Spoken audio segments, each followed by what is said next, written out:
The Xavier family is extremely small if you're only considering X-Men characters with that specific last name, but it does get a lot more interesting the deeper you look.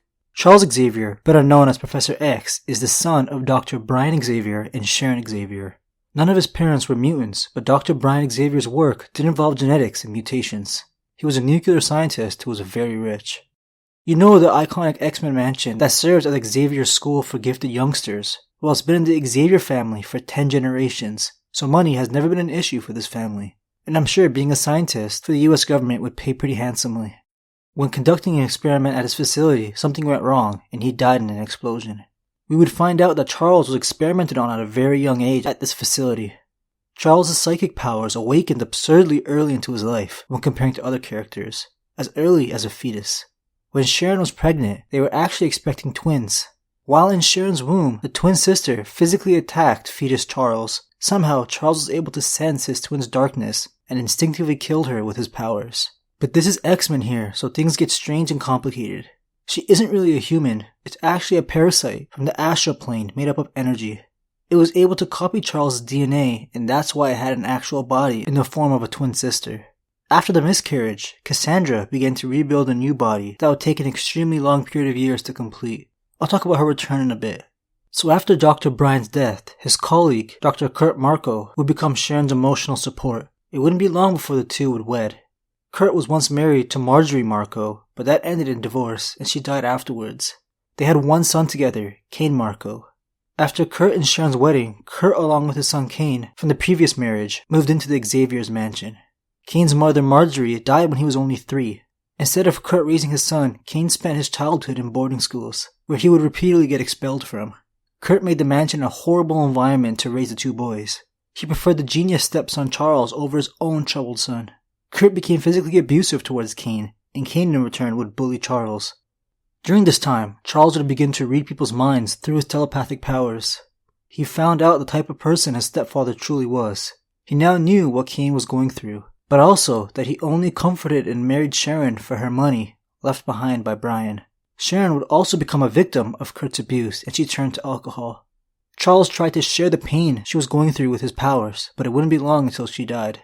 He was left in a pretty messed up situation with a twisted stepdad and an asshole for a stepbrother.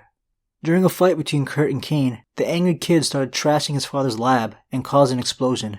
Kurt was able to carry the boys to safety, which almost redeems his character. The explosion left him mortally wounded, however, and in his last moments, he asks Charles to forgive him for not saving his father. When Brian was trapped and dying, Kurt decided to leave him behind and let him die. Kane realized Charles had been inside his head while they were living together and hated him ever since. His psychic powers allowed him to process information way more efficiently, and he's considered to have the most powerful mind. He graduated from Harvard at 16 and went out to England to study at Oxford to get his PhD in genetics. Here he would meet a girl named Moira. She was also studying genetics, and soon they fell in love and got engaged.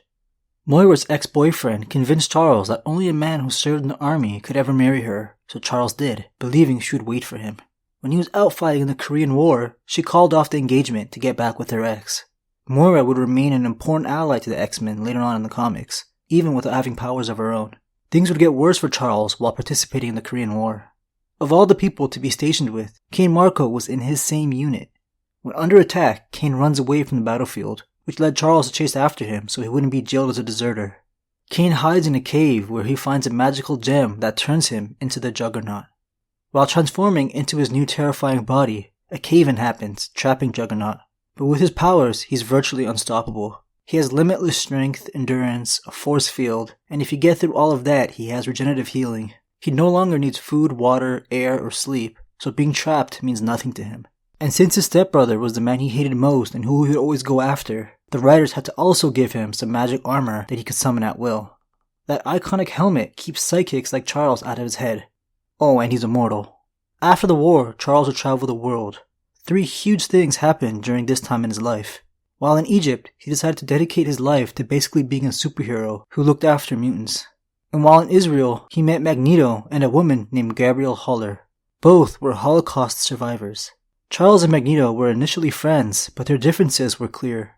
Charles was able to help some people out during the Korean War who was suffering from mental distress, so an old war buddy asked him to help him with a serious case. Gabrielle Haller was in a state called catatonic schizophrenia after the Holocaust. She was essentially a vegetable for years. Charles cured her by entering her mind. They spent some time traveling together and fell in love. The relationship would eventually end and Charles would leave Israel.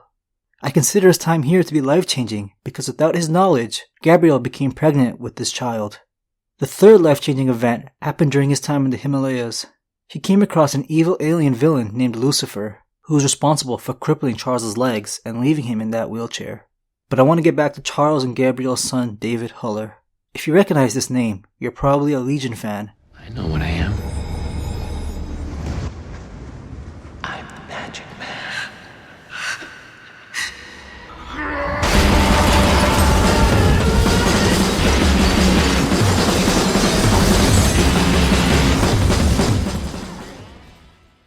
Amazing show, by the way. I can't even come close to appropriately covering David's backstory because it would probably take me 45 minutes. But to simplify, he was kept a secret from Charles, and Gabrielle married that same war buddy of Charles who called him to help cure Gabrielle's mind.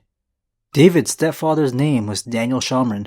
Their family would be attacked in their home, and Daniel died trying to protect David. This activated David's psychic powers and he killed all of the invaders. This traumatized David, leaving him with split personalities, each having their own unique powers. Together they're called Legion. David has very little control over his multiple personalities and their powers, so a lot of people fear him. He even absorbs others' minds into his own. When he's in control, he could very well be the most powerful mutant there is. Any ability you can think of, he probably has it. Telepathy, telekinesis, reality and time control, super strength, fire powers, he has it all. And more are constantly being created within his mind. When Charles finally does open the Xavier Institute, he would find out about his son. A lot of innocent lives were taken from some of the more evil personalities, and at one point he even tried erasing his own existence, but he's too powerful to even kill himself. David. David, wake up. Hey, David. Are you with me? I'm insane, you idiot. This is my delusion. Charles, now commonly referred to as Professor X, would find love again, this time in the form of an alien. Her name is Lalandra, and she connected with Charles through a mental bond from space, while looking for someone to help her with her alien war problem. She's an empress of the Shi'ar race, who are heavily intertwined with the X-Men series. They even get married and everything, and this is when Cassandra Nova returns to the story. She enters Charles' mind, set on taking everything from him, and begins to wreak havoc. She killed millions of mutants, started alien wars, and ended the marriage between Charles and Lalandra. She's one of those villains that are almost impossible to get rid of since she doesn't really need a body of her own to survive. Like Cassandra, Juggernaut is not easy to get rid of, and he makes a few returns to attack the X-Men.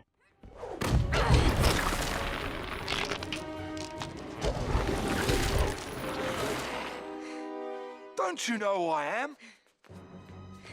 I'm the Juggernaut, bitch! Until eventually he actually joins them for a little while. The X-Men series plays a lot with alternate timelines, and in one of these future timelines, Juggernaut has a son. Juggernaut fell in love with Sachi Yama, his lawyer who turned him to a better person. Their son Zane Yama took his mother's last name, similarly to David Huller. Zane was born with powers similar to his father's, instead used them for good. Under the name J2, he fought for his timeline's version of the Avengers. And that's the Xavier Family Tree, with very few Xavier even in their name.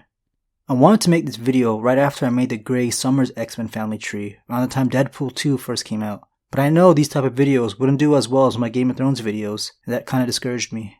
But damn, obsessing over numbers can really mess with your head. So I tried doing whatever I want a little bit more. Thanks for watching, guys.